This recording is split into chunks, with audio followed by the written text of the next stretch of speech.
States. 1 out of every 6 international students in the United States is from India. And that's an amazing number. But what I find more amazing is that number jumped from 100,000 to 166,000 in just 2 years. In 2 years, there was that much increase. We don't have the numbers yet for this year, but it's some indication of the way that the relationship is growing.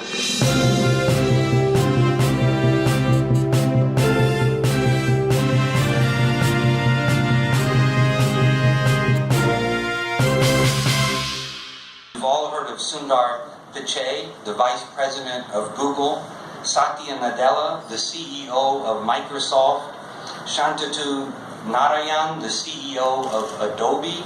And these are just a few examples just from one field, not to mention literature, the arts, or the other fields, but just technology. Indians and Americans working together to change the world. But in the last 20 years, the economic relationship has grown by 500%, from $20 billion a year in trade to last year $115 billion.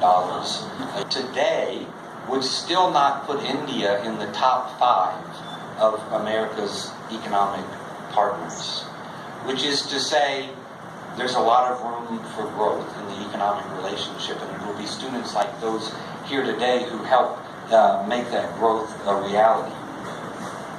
And one of the ways that the economic relationship is going to grow, and that's another way of saying one of the ways that our two economies are going to grow, is not by developing existing businesses or not by developing existing industries.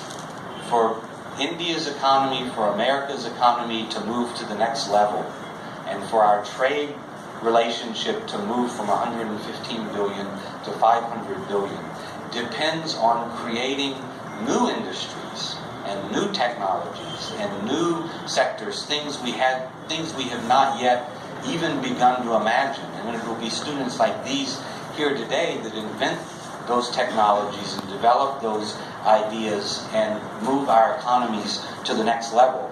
And it's for that reason that India and America together are putting a lot of emphasis on entrepreneurship in terms of our economic relationship.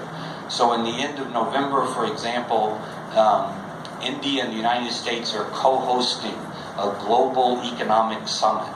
It'll happen in Hyderabad. The Prime Minister will be there. President Trump's daughter, Ivanka, will be there.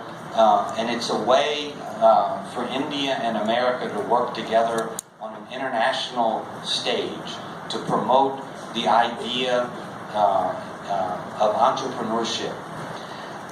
And one of the emphases of the Entrepreneurship Summit in Hyderabad will be women, because India and America both agree that investing in women not only fuels economic growth, but it also drives innovation to address the critical challenges that communities are facing worldwide, including right here in Ranchi. And it's a truth that when women do better, our societies do better, and we all benefit. We talked about education and business and entrepreneurship. There's another area where Indians and Americans are working together to change the world for the better, and that is in the area of human rights. And so in 2015, we hosted a anti-human trafficking conclave here in Ranchi.